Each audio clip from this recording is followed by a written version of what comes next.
Day 13 of trying to catch a dinosaur. I returned to the spot for the third day in a row and met another guy in the sturgeon fishing community. Fishes get stitches. He told me he got two since being there, but didn't seem the friendliest at first, just strict business. I told him I was going to set up to the right of him, and I made my first cast and set up in what looked like a good spot. I would eventually pull up and recast in about the same spot, but I got snagged. He came over and offered to help, which opened the door for us to talk more.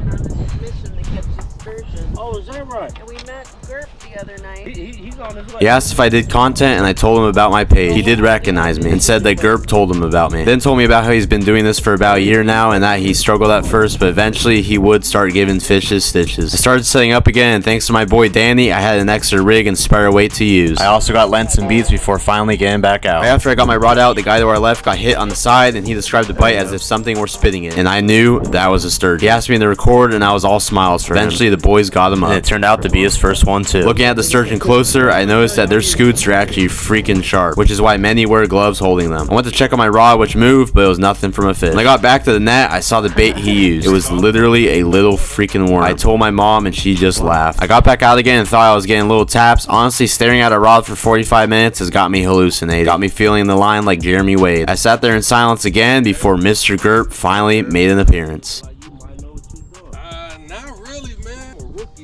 I rebaited and cast it out for my walk-off cast, and the guy from the day before came out again, so I told him he can take my spot when I leave. Also, another one of Gerp's friends, Jose, showed up, and he was talking about how his buddy Fern told him about how someone took off the wood plank from the spot I fished at both day 8 and 9. I was gonna go over there and give him my old rod. I was just gonna give it to him. Ain't finna go over there now. Ain't no real. Jose was high-key devastated and started crashing out a bit.